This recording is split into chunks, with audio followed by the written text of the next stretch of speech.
pledge allegiance to the flag of the United States of America and to the republic for which it stands, one nation, under God, indivisible, with liberty and justice for all.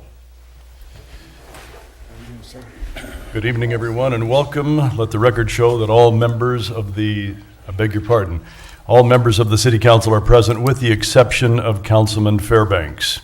Copy of the Open Meetings Act is posted in the meeting room and is accessible to the public at any time during the course of this meeting. First item on the agenda is something very special. We're going to recognize several firefighters of an incident that happened some time ago, but because of their heroic efforts, actually saved a life and the life of a couple of animals. And I'm going to outline basically what transpired on that evening. And the chief of the fire department is actually going to give them some recognition also. On December 24th, 2015, B Shift was on duty. At 16:09, they were dispatched to an apartment fire at 700 Park Street. On arrival, smoke conditions with visible flame was coming out of the bedroom window on the south side of the complex. There were reports that the apartment occupant may still be inside, and all off-duty personnel were called into action. B Shift immediately worked to attack the fire and rescue the occupant. While Captain Segerman was scouting to see the most efficient means of attack, he was able to gain access inside the apartment and discovered the unresponsive occupant.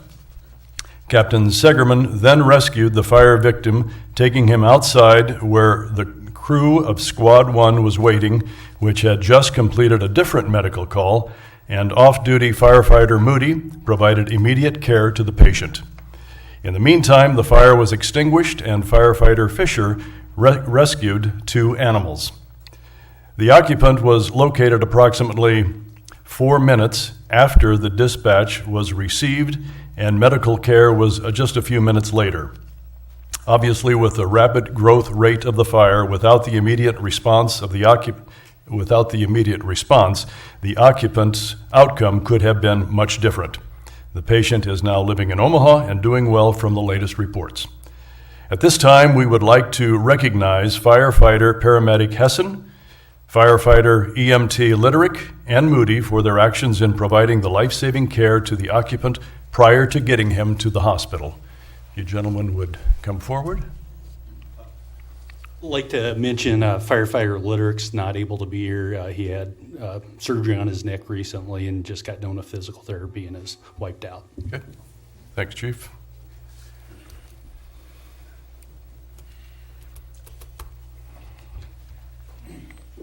It's been a standing tradition in military units and in the fire service. With certain activities happen, they're presented with a challenge coin. Everyone today will be receiving one of these, and then on back it signifies the date and what happened there. Thank you.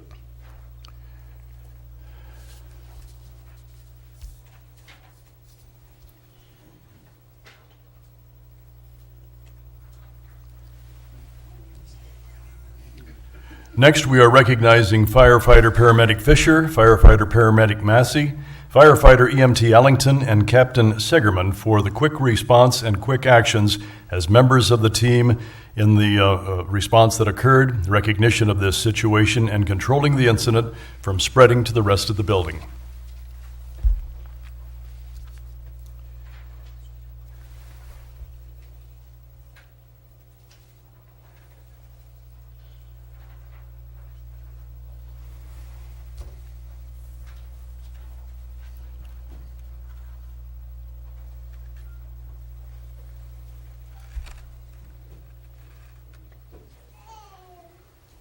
And finally, recognition is being given to Captain Segerman with his decisive actions in saving the life of the apartment's occupant before he succumbed to the smoke and gases being produced by the fire.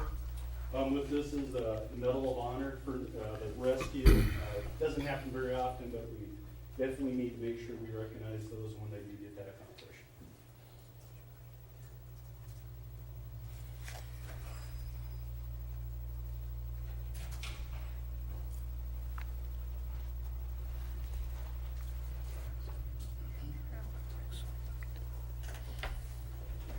Ladies and gentlemen, on behalf of the City Council and the City of Beatrice, we want to thank you for your dedication and service above self.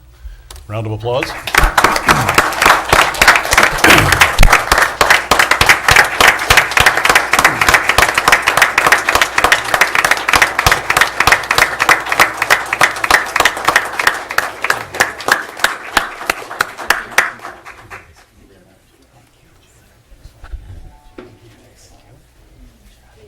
Good job, kiddo. Good job, bud. You get fist bump.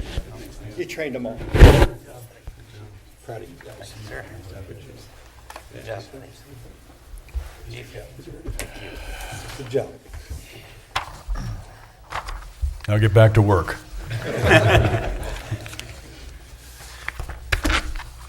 Next item on the agenda is the consent agenda. All items under the consent agenda are considered to be routine by the City Council and will be enacted by one motion.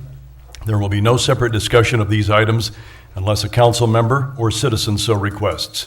First item is item A, approve agenda as submitted. Item B, receive and place on file all notices pertaining to this meeting. Item C, receive and place on file all materials having any bearing on this meeting. Item D, approval of minutes of regular meeting on April 4th, 2016, as on file in the city clerk's office. You all note that you have a revised copy of those minutes in front of you, and it had to do with a vote regarding the additional funding for Engage. Next item on the agenda is item E, approval of Treasurer's Report of Claims. E1, approval of Beatrice Humane Society claim in the amount of $5,000. E2, approval of Gage County, Gage Area Growth Engage claim in the amount of $25,000. Item E3, approval of Main Street Beatrice claim in the amount of $3,000. Item E4, approval of balance of Treasurer's Report of Claims in the amount of $360,614.40. Item F, approval of Boswell Report of Claims in the amount of $60,286.69. Item G, approval of write-off of ambulance bad debts. Item H, approval of bid from R.L. Tiemann Construction, Inc. in the amount of $52,439.96 for the alley reconstruction 2016 as recommended by the Beatrice Board of Public Works. Item I, approval of Beatrice Plus funding request from the Beatrice Gun Club in the amount of $1,750 to assist in paying for exhibition shooter Tim Bradley to provide entertainment for 2 shows during Homestead Days as recommended by the Beatrice Plus Committee. Item J, approval of Beatrice Plus funding request from Main Street Beatrice in the amount of $750 to assist in paying for the wayfinding identification signage for public parking areas as recommended by the Beatrice Plus Committee. Item K, approval of Beatrice Plus funding request from St. Paul's Lutheran School in the amount of $2,500 to assist in paying for the Nature Explore classroom as recommended by the Beatrice Plus Committee. Item L, resolution number 5892, entering into a lease agreement with Larry Delabar for farming purposes. Item M, resolution number 5893 to restate the city's 3 retirement plans pursuant to the Federal Pension Protection Act of 2006. Item N, resolution number 5894, executing the United States Army Donations Program qualification checklist for donations of combat material municipalities for the purpose of acquiring for display a former United States Army combat materials vehicle. Item O, resolution number 5895, entering into an interlocal agreement for the purpose of creating a mutual finance organization as authorized by the Nebraska Mutual Finance Assistance Act. Item P, resolution number 5896, approving sublease of farm lease from Jim Broad to Stephen Wright for property located near the industrial park and the old fairgrounds.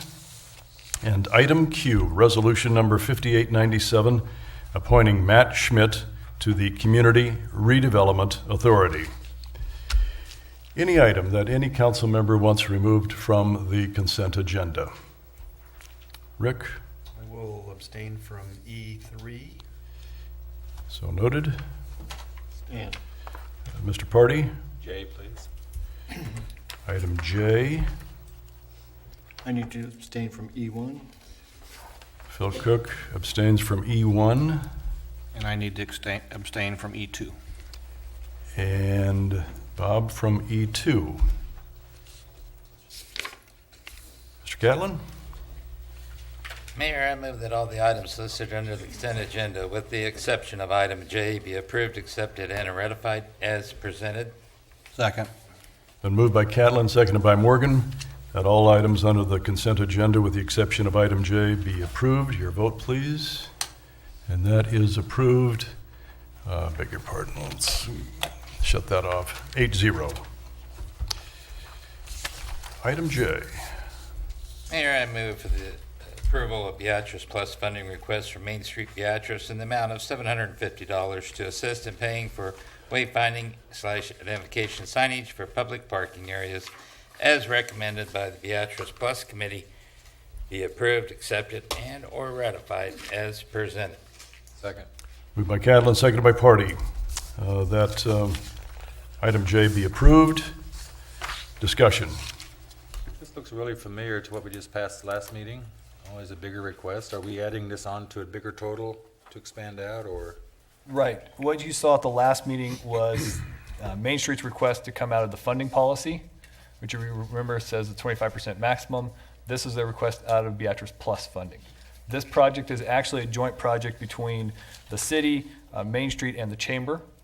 The Chamber and the Main Street will each pay about 12.5%, a little bit more because Beatrice Plus reduced the amount that they recommended giving them, and the city will provide labor to acquire these signs and install them. I'm really thinking probably last time too that the city should be the one buying the signs outright through our budgeting process. Is there going to be another one come up next time around too? They want $1,000 next time? Do we know when they're done with requesting money? I don't know when they'll be done. But this project is a project we've been working on for a while now. Main Street happened to be the one who agreed to make the application. That's why their name's on it, not the Chambers or anybody else's. No, Stan. Rich? These signs won't be going along the highway and stuff, will they? I mean, No, these signs will be placed in public parking lots throughout the town, and they'll simply state public parking. That way we have a way to identify those parking locations. how many public parking lots we got? We have more than you think. I think if you look in here, I think we're on page map. 25 in your packet, you'll see a map. All of the city ones are marked on there. So we've got 6 of them on here that we're going to identify as public parking that are city-owned. We are also talking to some business owners about opening their lots up for public parking as well.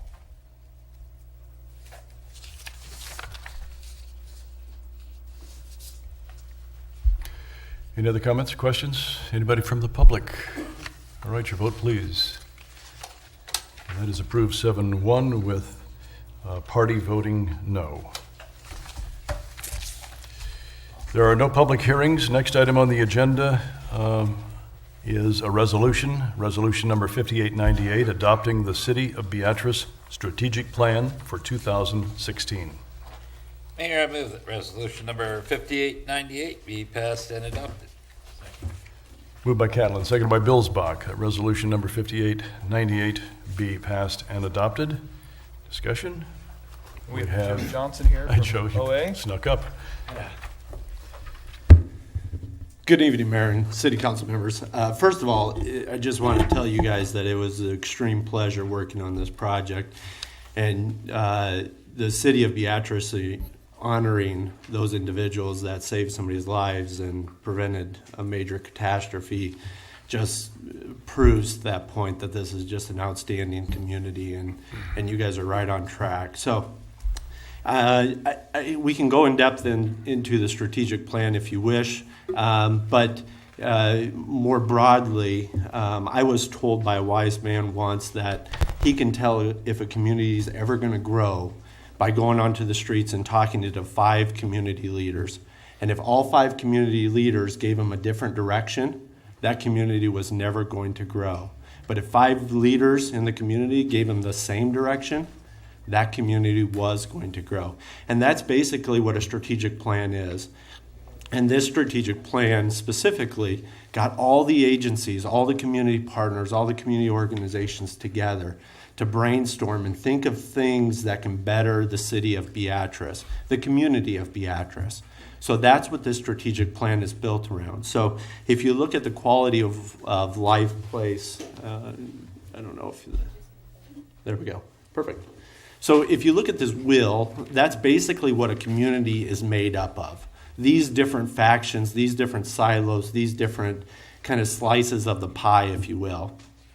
So all of these different slices are extremely important to the growth of a community. So the strategic plan was built around these strategic slices of the pie. So in each strategic plan, you'll see the strategy that's laid out by the steering committee and all those that participate in the public meeting, and all those that have provided input. Then it's broke down into objectives that accomplish that strategy. So objectives need to be accomplished to accomplish the greater strategy. And then it has a group or organization or individual that's accountable for accomplishing that objective. But a strategic plan is not a strategic plan unless there's accountability. So under each strategy, there is a specific person or persons that they may not be involved in the strategy, but they are there to oversee the strategy to make sure and to ensure that it is being accomplished. Excuse me. So we can go into depth if you want to, or I'll take questions, or we can handle this however you guys wish.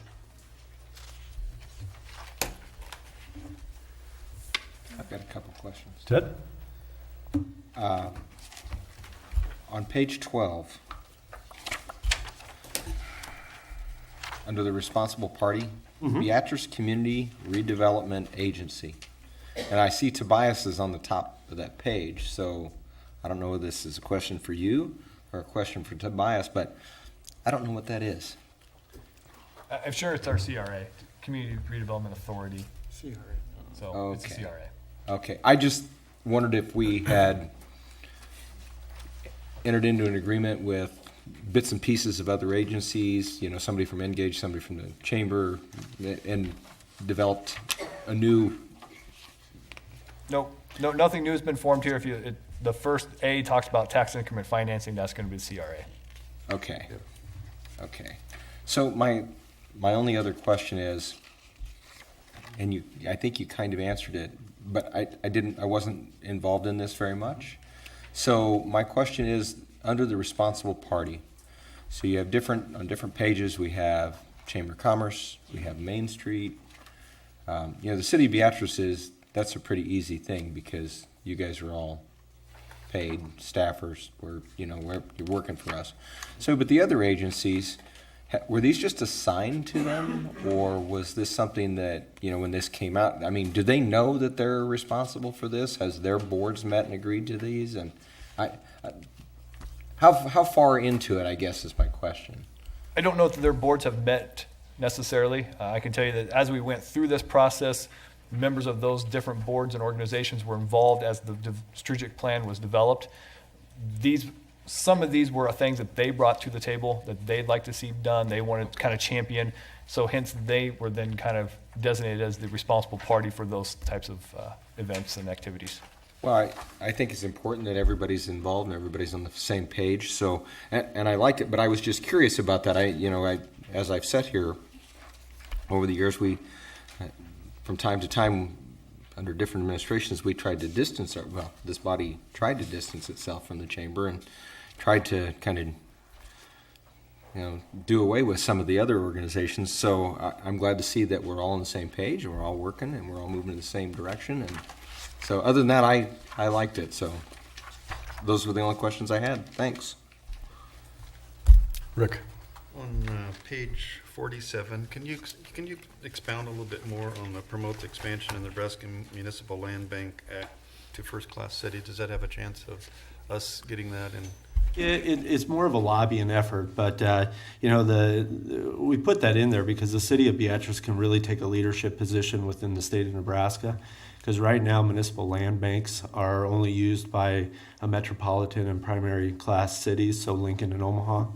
are the only communities that have the authority to use those. But the expansion of that legislation to include first-class cities is extremely important, because first-class cities across the state of Nebraska have the same problems with housing and vacant lands and dilapidated buildings that Lincoln and Omaha have. So, but you know, the effort there really should be the city of Beatrice taking a leadership position, the community of Beatrice taking a leadership position to accomplish that. I think just from around the state, if the city community took that lead, you guys would be a shining star amongst all the communities in the state. And really what that does is it creates this buzz. You know, you always hear about communities out there that are doing different and creative things, and at the end of the day, this creates a buzz out there that's saying, "Oh, that's a very proactive community. That's a community that's doing something." So this might be one of those opportunities it's really a low-hanging fruit to go out there and kind of create this buzz and kind of get that accomplished. So, and with the new legislative session next year, I mean, it's a simple piece of legislation that you guys can work with your state senator to accomplish. And with the new session starting, you have the opportunity to go 90 and 60 days potentially on that piece of legislation. So, Stan, Rich? expand on that for me just a little bit. I'm a little ignorant to land banks. It says in here, land banks may acquire these properties, the deterioration of neighborhoods, and facilitate the return of vacant, abandoned, and tax delinquent properties. Where does the money come from? well, it can come from a lot of different. I'm not saying it's coming from the city of Beatrice. It could become it could be a separate organization that a lot of the organizations or community groups put their money in together and pool. And basically you go down to the courthouse and purchase delinquent taxes. And then after you do that, then I think it's 3 years after you've purchased that tax, then you can foreclose on the property and go to the court and potentially get that property deeded over to you. And then after that, so you basically got it for the taxes, and then after that you can redevelop that using whatever means that are necessary. So I think in the city of Omaha, they actually have partners in banks. So they've created this organization where there's many different partners in this organization contributing funds for the betterment of Omaha. So they're going out and purchasing those properties and getting those properties back to some sort of livable standard. Joe, with your experience prioritizing a report this large, could be just a bit of a challenge. What would you suggest, Joe?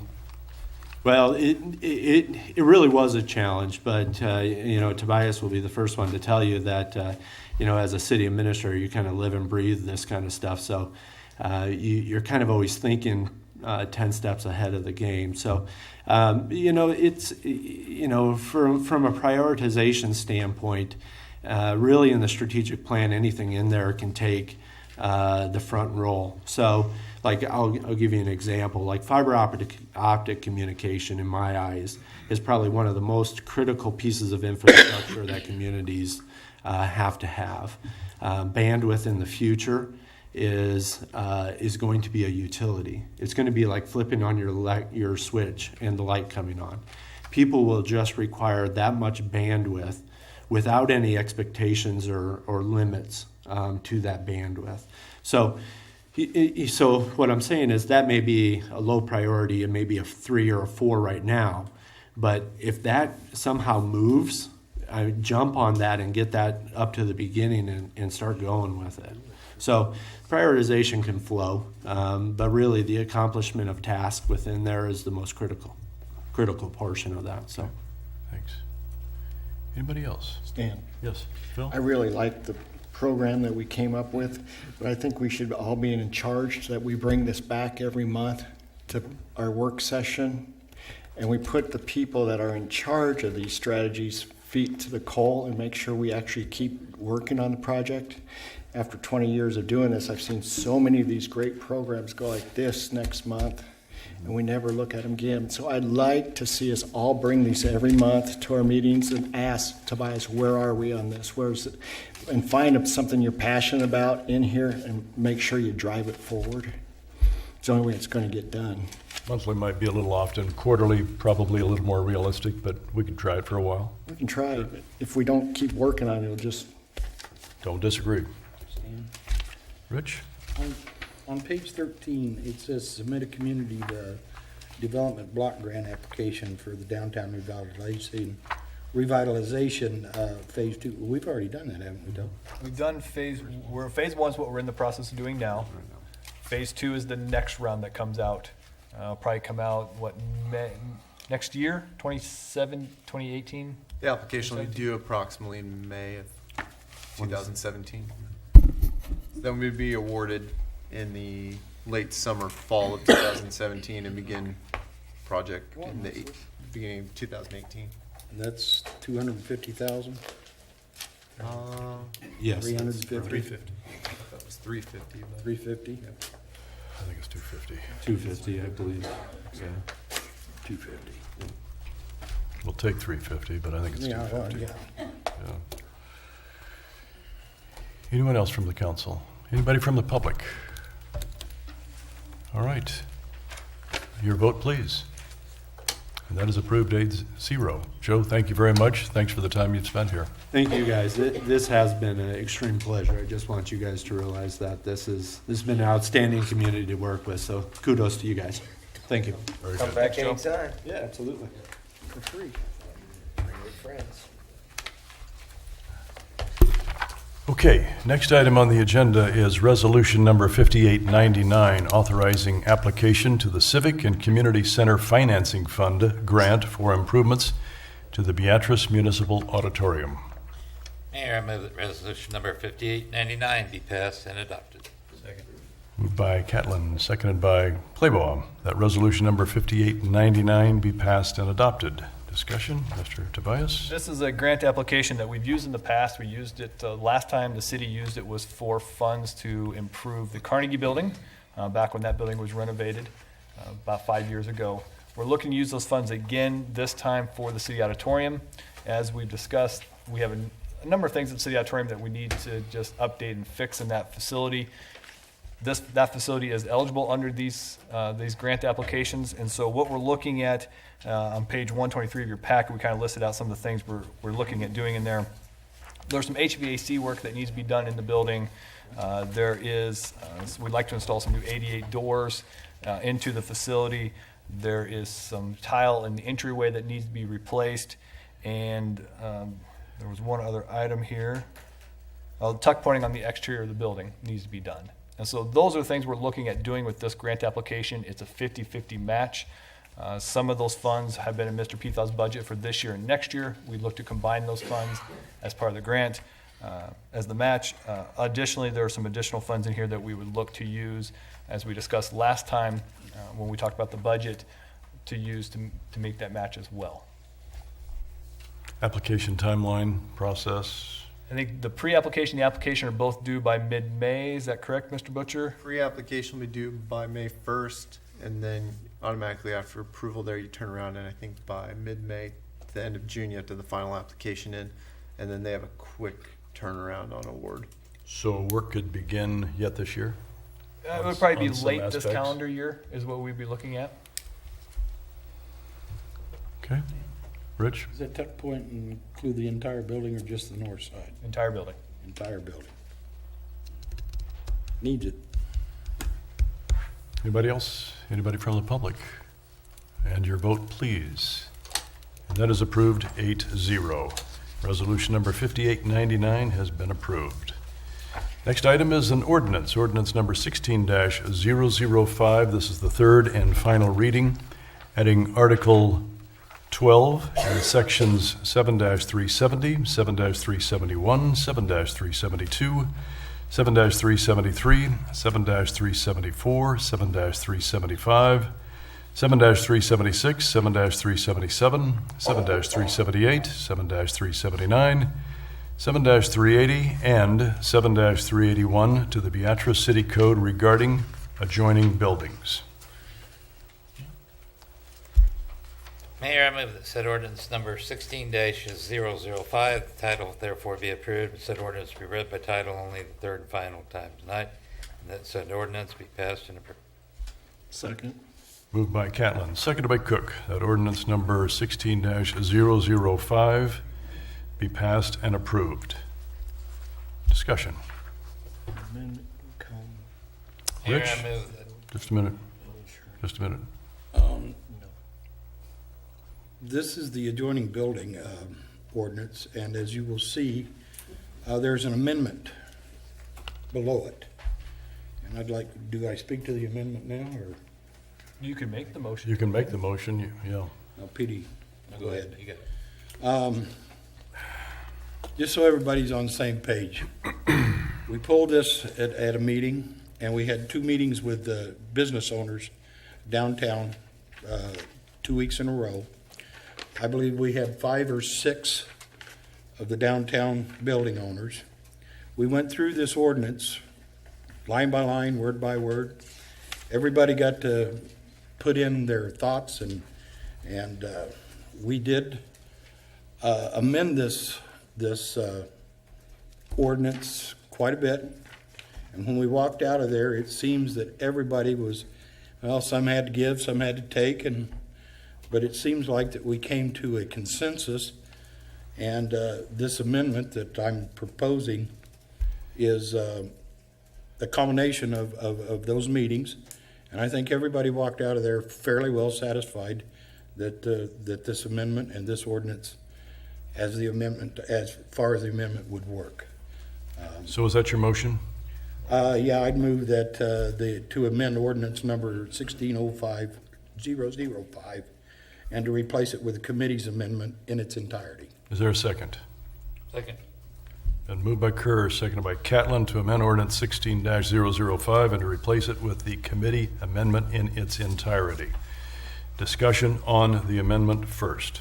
Mayor, if I may, for those who are sitting at home and out in the audience, just kind of give a Reader's Digest of what the committee's amendment was. It starts with, we removed a couple of the definitions that were listed in there. We found that as we did this, there were some definitions that simply weren't used in the ordinance, and so therefore could be removed. The main bulk of the amendment comes down to the registration. Previously, it required that each adjoining building had to be registered annually. That has been removed. It is now a voluntary registration. It states that essentially if you have an adjoining building, either you can show proof of insurance and register the building, or you can allow the city to inspect annually. It's your choice. You pick one or the other that you would like to do as you go through that. And then it also goes back into, under the violations, it removes the misdemeanor and states it's an infraction with a fine of up to $500, but removes the jail sentence. That's the bulk of the amendment that was made from the committee. Discussion from the council. Would any of the ones that were in that committee? Just a minute. Discussion from the council. Okay. Bob. Well, Councilman Kerr, I know this was one of your issues, like 6 months ago, because you said something had to be done downtown. With these amendments and these changes, do you feel that this is accomplishing the goal that you'd set out for? With this amendment, plus the ordinances that we have, where if we find that a building, if there's a building that's totally bad, we can still go down and get a judge's warrant to go into that building. That's the ordinances that have been there.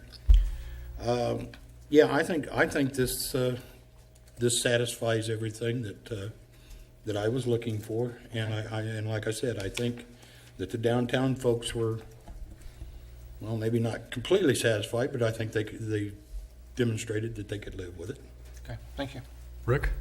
I just wanted to clarify that I was there and Joe were there, so it just Yes, wasn't, it yeah. just, I was going to thank the committee that was, Rich's amendment that was. I understand. all three of us. Yes. Nick Jurgens, Mike Schaefer, Jeff Hubka, Judy Knowles, Rick Claybaugh, Rich Kerr, Joe Bilsbach, Tobias, and Anna Cunningham. We're all in attendance and on both occasions, and I do appreciate their input into this and the time that they took to do it. Anybody else from the council have any comments? Anybody from the public? Mr. Hubka? Jeff Hubka, 508 Court Street. I was present for both committee meetings, and I guess I need to preface my comments by saying, again, like I did in the prior two occasions here, I don't believe either the original ordinance or the amended one are necessary. I believe the city can do as they see fit with the downtown buildings. There are already inspection ordinances and warrants that can be gotten, and there's already enforcement in the existing ordinance. And so I don't think what we have in front of us is necessary. However, having said that, the amendment, the committee ordinance, was essentially started by a discussion about what needs to happen, what is the most important thing to revitalize these buildings or to protect the integrity of these buildings.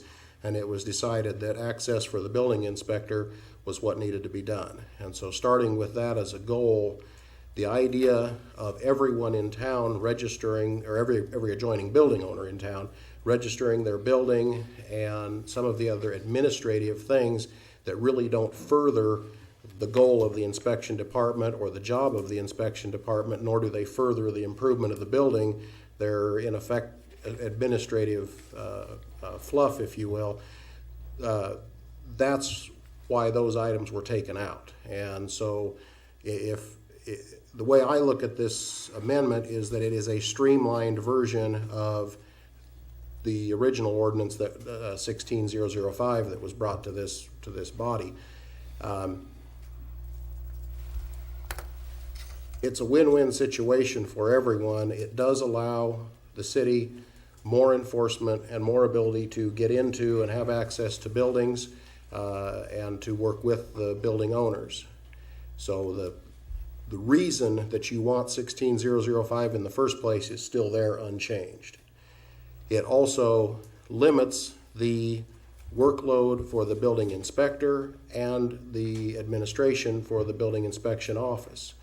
When we had our last meeting, one of the last questions asked of Mr. Templemeyer was, do you believe that with this new ordinance, we can get by with the existing inspection department without undue burden, and also the existing inspector himself without undue burden? And the answer is probably yes. The original ordinance, as it was presented, would require an inspection of every adjoining building in the entire city, literally walking from front door to front door to front door. That would be a huge task, even administratively, to manage the registrations of all of those buildings and to keep up with when they're being inspected and how the inspection turned out. I mean, we're talking adding a great deal of staff, not only administratively in the office, but also out on the street. This ordinance, the amendment, is more focused towards being able to go into properties that need the attention of the inspection department and focus the assets of the city and the energies of the inspection department on those properties. And essentially that was really the only change, except also to take out the penalty of jail. So if you don't fix your roof, you don't have to go to jail. And so I think that was the focus of the whole group. It was made up, as has been said, business owners and council members, and this is a win for the city. It ups their enforcement. It's a win for the inspection department because it doesn't overly burden them. It's a win for the business owners because it doesn't overly burden them. I can choose whether or not to register my building. Nobody's forcing me to do it. This is a plus all the way around, and I would encourage, if we're going to adopt an adjoining building ordinance, that the amended ordinance would be the right one to do. And I'll entertain any questions. Any questions of Jeff? All right, Jeff. Thank you very much. Thanks for serving on the committee, Yeah, too. I apologize, but I have another commitment, so I have to. All right. Thanks, Jeff. Thanks, Jeff. Anybody else? Nick? Yep, Nick Jurgens. I agree with him. I think it's kind of a win-win situation. And, you know, I think it went really well in there. And I don't think anything's ever going to be perfect. We talk, there's always going to be loopholes no matter what's done. The people who don't care are going to find a way out of it either way. But I do think that this will keep everybody, you know, happy, keep the direction where it's going, and keep everybody together. You know, I think we've already established that with the start of this, downtown has communicated more than it probably ever has, and the people down there. So that's one huge plus out of the whole thing is I've talked to people I've never talked to, so we've met. But yeah, I think all in all, this would make most everybody happy. I know that's everybody's never gonna be happy, but you know, it's a huge start. So, but otherwise, great guys that we worked with, and I like this way, and if it works out, that's great. So. Any questions of Nick yes. before he leaves? Okay, thanks, Nick. All right, anybody else? Ron?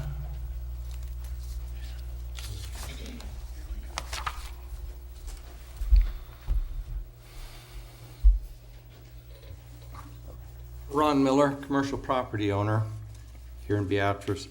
I would hope that the spirit of this adjoining building code will carry over to some amendments that can be made to the vacant building code. I'm especially interested in the vacant building code saying that the inspector can inspect everything. And in your adjoining code, it says it's concerned with structural stability.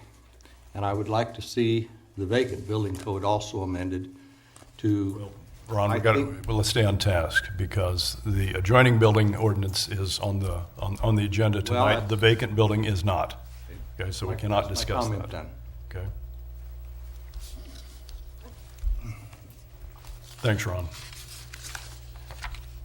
Anybody else? Krista?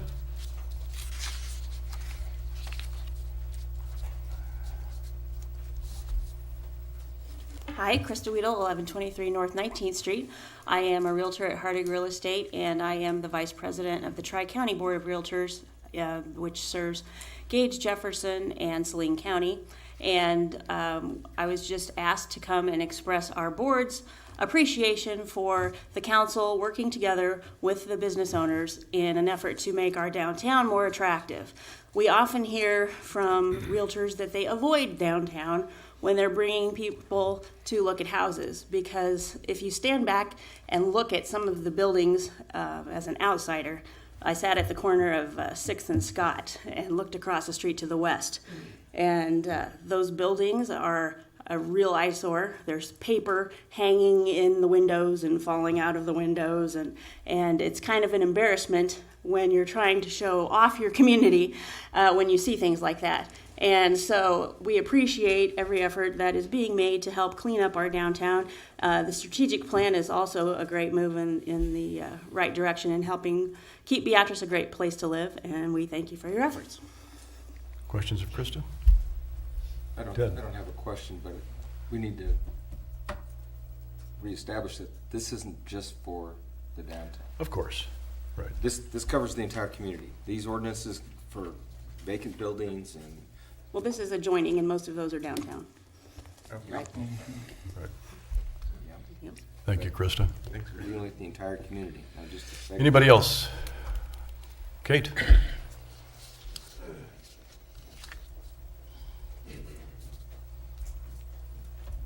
Kate Radigan, 405 Court Street.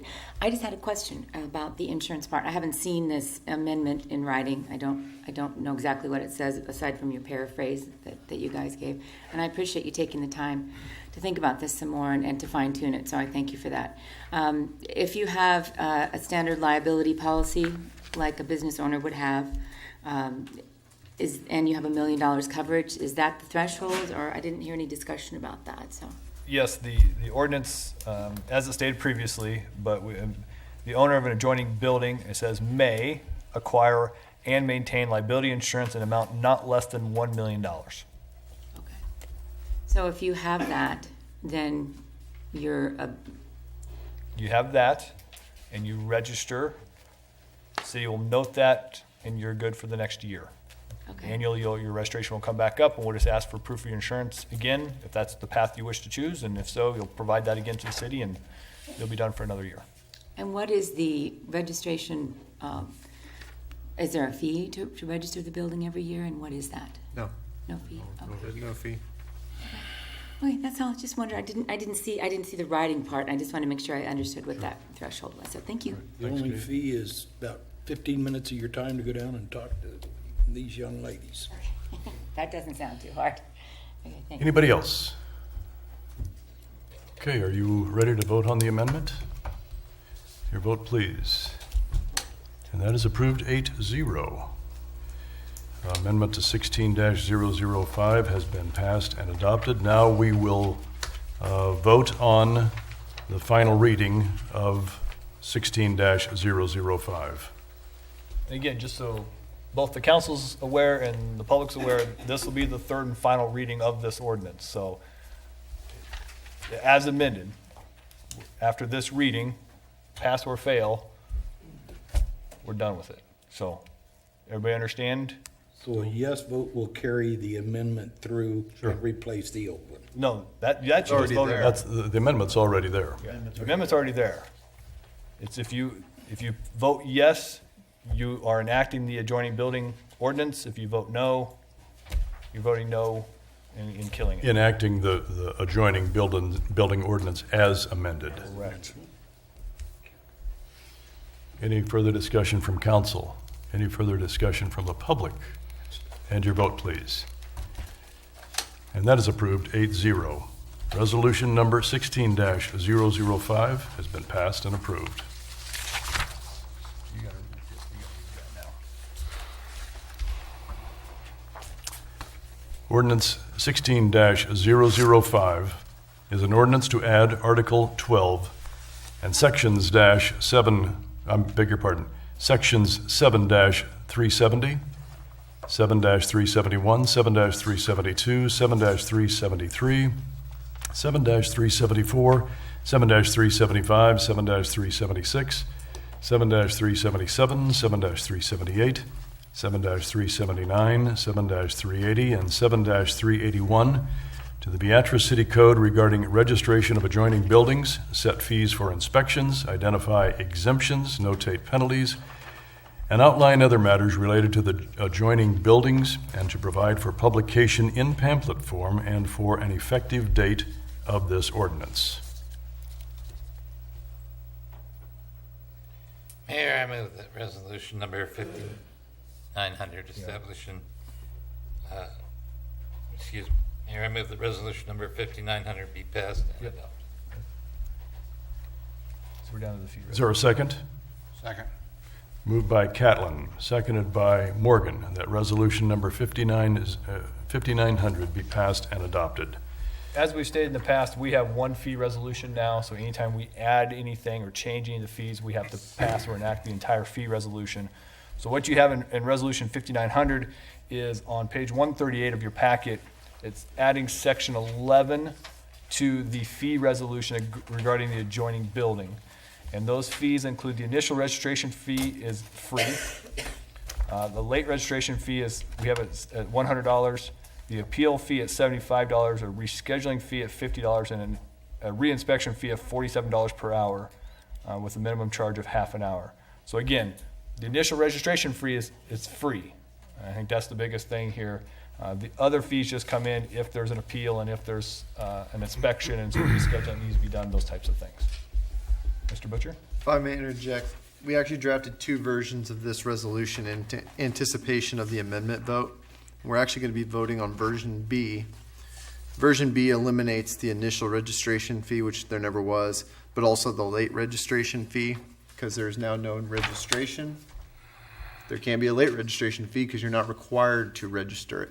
And so, as you'll see, if you look at page 148, which is version B, there's only three fees involved. It's the appeal fee, the reschedule fee, So if you do have an inspection, ultimately, and you schedule it and then you push it off, there's a rescheduling fee, which is commonly found throughout our building inspection fees, and then a reinspection fee. So if something's found that needs to be fixed or addressed, and we have to come back and reinspect it after you make changes, then that fee, those fees all correspond and are very similar exactly to the fees charged in other portions of the fee resolution in regards to services from the building inspections office. No, this is all kind of confusing, just listening to what you're saying and what Tobias is saying. Is there a way we can put it on Facebook and also put it on the website so everybody knows, so that they can look at it? That work? Yes, we can Okay. make that happen. Any other discussion regarding resolution number 5900 from the public? John? Yeah. Oh, come on up, John, please. Name and address, please, John. John Russell, 2010 East Court. What you're saying is now there will be no fee for registration, but then also there will be no fee if you refuse to register? That $100 fee goes away too? Yes. Before you had to register by an annual period. It was a date certain, so we'll say July 1st. And if you didn't register on July 1st and you were late, there was a $100 fee. Right. That $100 fee is now gone because you're either not registered, so we're just going to come and inspect, or you are voluntarily registered and you provide with your registration your proof of insurance. Agreed. Thank you. Yep. John? Kate?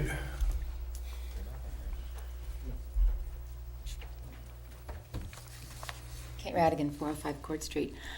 Would you be able to put the amended ordinance up on your website or something as well as the fee structure so we can actually have a It'll be copy there. of what that's? Yes, if it's, I don't know if it is already. Now, it might be there I already, couldn't but find if it not, the other it'll. day when I looked, so I don't know, maybe I'm just looking in the wrong place, but if you have a Facebook page, it should be pretty easy to find it on there, so, Yes. okay, thank you. They'll both be up there. You bet, Kate. You guys ready to vote? Your vote, please. And resolution number 5900 has been passed and adopted. Next item on the agenda is the public forum. Purpose of the public forum is for the presentation of an item by the general public to the city council for consideration at a later date. No discussion or action will be taken by the city council at this time. Anything for the public forum? Bob? Well, the only thing I have is if there are some of the constants that we changed in the adjoining building, if the committee would go back and look at the vacant building and maybe apply some of those same things, I think it would be worth their time. Okay. Ron, that's where the vacant building issue would come up, so thanks. Thank you. Rich, you got something for the not the vacant Yes, building? I'd like for to, also with the amendment that we brought up, we also discussed in that committee meeting a Incentive program. incentive program. I would like that brought up at the next work session, if that's okay with you guys, to see if we can get that going. No, not a problem. All right. Next, we have reports. First is the Engage report. Glennis, I see you're in the audience. Yes, good evening, Mayor and Councilman. I'm Glennis McClure, Executive Director of Engage, and it's time for quarterly report for you all again. In your packets, you should have that report. What it does is it outlines the objectives of Engage, and those really weren't changed from last year. But you'll notice that there are some stars on the first three objectives, and I would say those stars are priority. Our board has had discussions about all of that, and I wanted to make note to you that those are the key things that really generally take most of our time. I wanted to run through some highlights for you and answer any questions that you have. As noted on the business retention expansion objective, that during the quarter, I guess it was a very, very busy quarter. I would say it's probably one of the busiest quarters that we've had. There were 17 company visits. And with those visits, and some of them are repeats, but generally those were new, and I started to get to see those that were probably more of the 5 to 10, 20 employee sized businesses. We're always asking like what kind of issues they have. There's I think a great desire, if you look back under the people and workforce attraction piece too, that the school would like to make more connections with businesses, and I think the idea there is to assist students to understand what kind of opportunities exist in this community. So I ask them if they would like to be more connected with the school, perhaps entertain tours, speak to students, that type of thing. And generally, that's been really well received. As I've mentioned many times, is that one of the key issues in economic development is really the workforce. And several of the companies will say, if I had 2 or 3 more good people, and that was fairly consistent, I could be growing my business. So that's, I talked to one that said, I think we're going to maybe drop some of the services that we do because we just can't find people. So therefore, that's kind of a vicious cycle. I guess we need good trained employees, and I think we could have some of our smaller businesses grow. So then again, going back to community attraction and what we're doing with housing, what we're doing with just everything that this community has to offer and the county has to offer, that attraction piece and all of that is so important, I think, in economic development. So I wanted to mention also that we met with Beatrice Public Schools, again, very interested in further connections with and helping students with experiential learning, whether it be job shadowing, internships, that type of thing. We met with the Department of Education folks and still waiting to get information back from them, but we want to do a training for some of our business and industry here to really sort of do a deep dive into look at, there's rules and regs on what students can and can't do in the workplace depending on, how, the jobs that they might be doing, but do a deep dive and figure out that we can do a training and help the businesses understand that there are certain things that students can do and can learn. And so again, I think we provide those opportunities in the community. Hopefully we have more students sticking around someday to take upon those opportunities here. I want to mention that business attraction is the second objective, and there's really no set order there. I'd say it's pretty important because when there are proposals due, when there are inquiries and information back to large companies, those are really top of my list. And this last quarter, there were 5 new proposals that were sent out during the quarter. And really, as I look back through last year, we had really 12. So if you can see, it was a really pretty busy quarter. We were waiting for information back from some large projects. 4 large projects we've been working very closely with and follow-up information. One large company has sent an engineer to meet with city officials, and we've had a human resource team here visiting and trying to learn more and trying to figure these things out. It's kind of a waiting game. I always think, this week I'm going to hear back from so-and-so. Well, it's kind of a long process. And in fact, I should mention 2 of those. We started our relationships and our discussions. They started sort of exploring, more information about Beatrice and facilities and that type of thing about a year ago. So it's not a quick process. So, and also the third objective, entrepreneurship, small business. As I look back through that quarter, we had a couple different workshops. We had a business planning series of workshops, and also met with people one-on-one, some of those looking at buying businesses. And sometimes they work, sometimes they don't. I know of somebody that we worked really closely with, and they just said, the numbers just don't pan out. But anyway, we had 32 contacts. And several of those, I've got quite a list of folks that were looking at, again, one-on-one types of work. We have met with Main Street and the Chamber, also the Southeast Community College Entrepreneurship Center, to work further in beefing up what we're doing, again, with entrepreneurship. I think we've done really well in connecting resources, but what can we further do to enhance, and sort of make this, again, an entrepreneurial community? So that's high on my list, but sometimes, as I've mentioned, other things take precedence. I can't always get to all of the objectives because of everything else that's going on. So again, housing study, we had a number of forums and meetings on that topic, and I'd say it's near complete. They're calling it fairly complete, but we've got to do a little follow-up, and I'm waiting for for actually a summary back from them on sort of action steps on the housing study. So it's very close. It is on our website, so if anyone wants to take a look at that. We did ask for public comment, and so it's there and available for people to take a look at. And I really do believe it started to generate a lot of interest. I did attend a housing conference and met some folks that are very interested in what we're doing, and so I think that's good. It's good that we've done that. And also, just along with everything that's been involved, marketing communications has been very active. I think we had about 15 different articles or mentions, not just particular articles about Engage, but we've had, in this last quarter, there was a lot of media and press that came along. So, questions that you may have for me? Anybody? I do have a couple of questions, Glennis. Okay. First of all, you're on the business retention expansion, you visit 17 companies in the last quarter. How do you decide which ones to visit? I mean, do you have alphabetical? No. No, well, of course I pay attention to the primary employers and kind of think in terms of how long has it been since I've met with them. I did have an opportunity. There's a manufacturing extension partnership out of University of Nebraska, and they made contact with us and wanted to go see some companies. So they're additional resource, and so we tied in some of my visits with them. And so a little of that was happening already in the last quarter. And so it is sort of paying attention to the prime sort of main employer businesses, but then starting to go back down through some of those. And I wish, there's a long list of businesses, and there's always plenty. I think, I should see this person, I should see that person, but it is a matter of just fitting in the time. So Yeah, I just don't.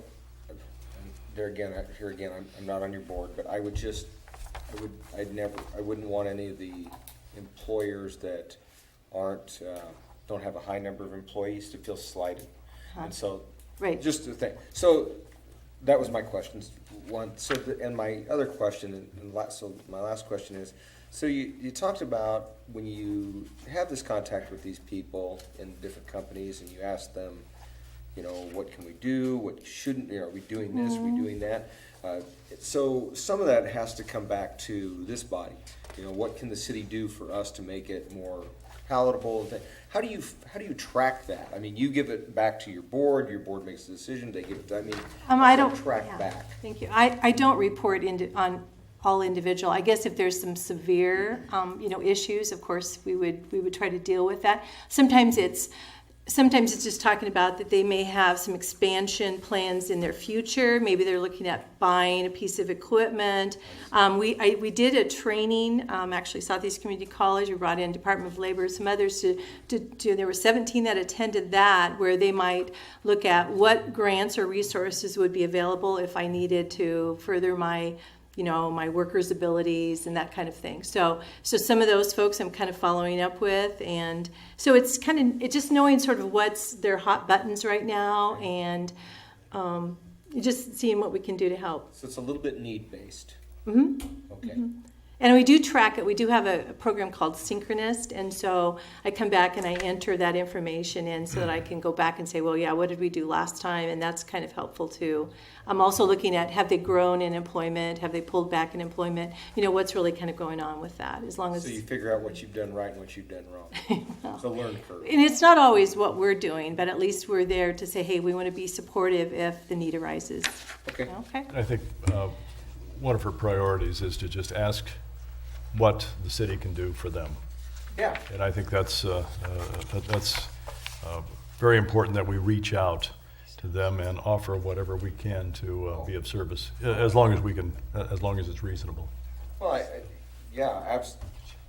that's important. When you have another company or business or whatever it is that's looking at the community, they're going to ask, the existing people here, and say, is this existing industries or existing employers, and say, are they cooperative?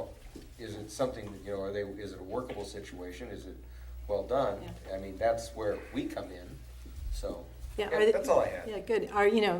Is the notion of whether the community is supportive of business, Right.